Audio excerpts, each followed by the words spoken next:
Ayan mga kababayan, dito na naman tayo muli, update sa may Ilog Pasig Esplanade mga kababayan. At kung inyo nakikita ay ano na dito, malinis na yung kalsada dito, ano. Wala nang barong-barong dyan o yung mga barracks. At ngayon ay linagyan nila ng ano dito, yung para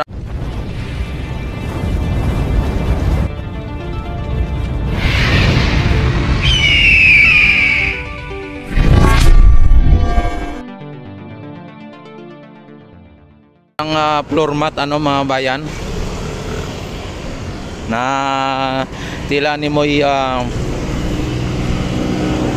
grass, ano, o damo. Ayan. At sa ngayon mga bayan ay nakita naman ninyo ay napakaganda na po ng Ilog Pasig Esplanade mga bayan. At kahapon ay nag-inaugurate po ang ating Pangulo at ang ating First Lady na-inaugurate niya kahapon o kagabi. Ayan, at yan, may mga pulis na mga dumaan. Hala, ayan o, in-inspection ng mga pulis mga bayan kung ano na po ang sitwasyon dito, no. Ayan, kung inyo nakikita ang Ilog Pasig mga bayan ay same as usual, so clean, so good. Ayan,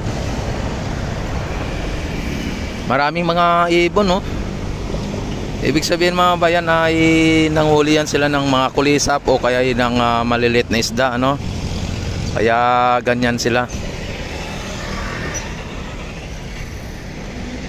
Tapos ngayon mga bayan, ang ating Esplanade mga bayan ay dugtong na. Nagkarugtong na dito sa may Loton area, no. Ayan, dito sa may Phase 4 mga bayan, segment 4.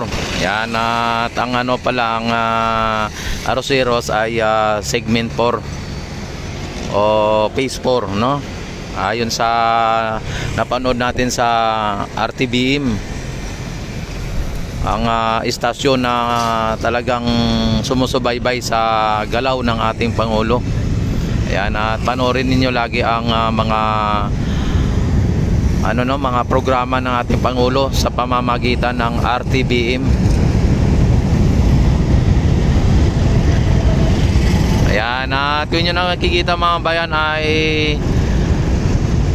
ang ganda ng mga building o nagtataas ang mga building, may mga nag-i-invest. Ayan, no, kasi makita mo naman ang mga bagong mga pinatayong gusali, ano.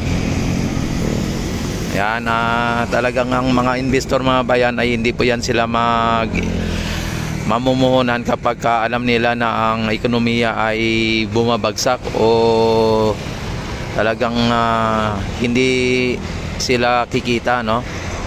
Kaya sila nag-i-invest dahil alam nila na lumalago ang ating ekonomiya.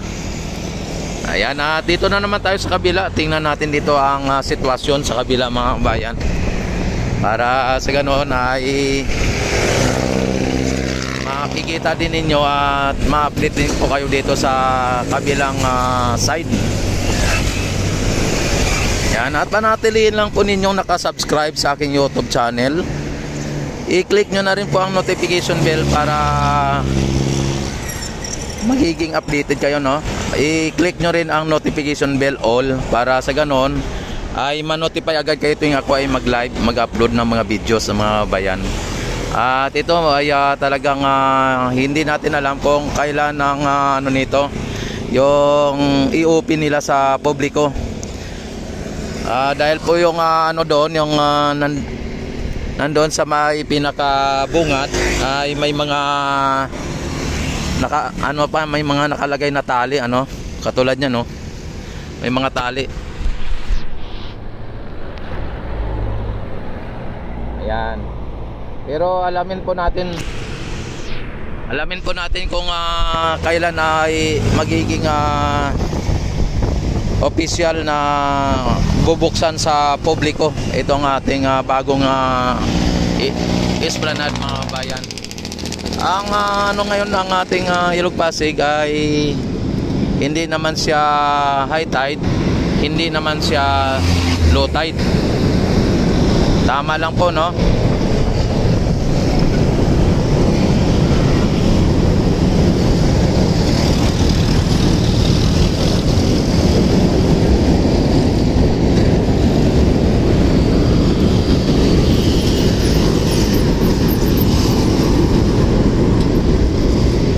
Ang bilis ng ng LRT mga bayan.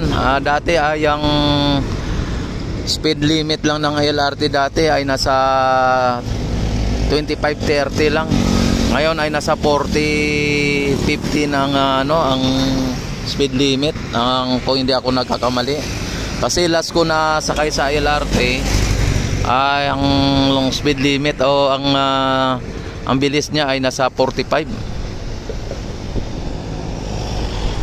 Yan, at hindi ko lang alam kasi sa ngayon mukhang mas mabilis ang ngayon ang andar ng LRT, no?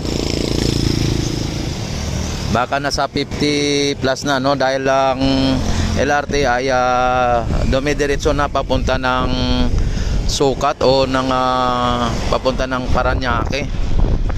Kaya medyo in-increase nila ata yung pinaka speed ng ng LRT, ano. Kaya medyo mas mabilis ang ngayon. Ayan, at dito linagyan nila ng ng mga graba.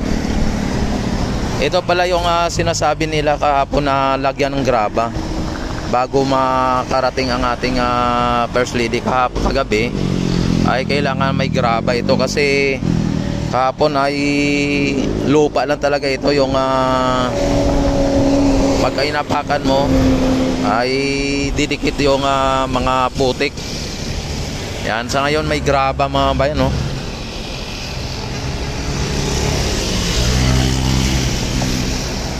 Yan, ano na yung mga halaman dyan o mga bulaklak na linagay.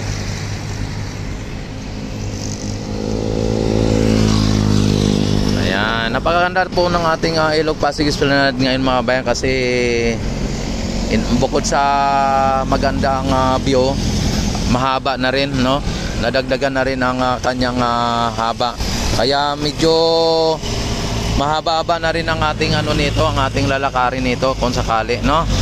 Sa mga namamasyal ay medyo mapapagod na rin sila sa kakalakad dahil sa 2 kilometro na ang haba ng esplanade mga bayan. Kung hindi ako nagkakamali ay nasa 2.3 something, ganon, mga basta 2 kilometro mahigit, no? Mula ng Port Santiago hanggang dito sa Arroceros Forest Park mga bayan. Nasa 2 kilometro mahigit, ano? Ayan, at manatiling naka-subscribe, naka-notification bell. I-select nyo ng all para ma-notify agad kayo tuwing ako'y mag-live, mag-upload ng mga videos mga bayan. Mabuhay ang Pilipino sa mang sulok ng mundo. Mabuhay ang Pilipinas. Ayan, no? May duman na no? Ayan, mabuhay ang bagong Pilipinas. Mabuhay ang Pilipino na may no. Yan, maraming salamat. God bless po sa inyong lahat. Mabuhay tayong lahat hanggat gusto natin.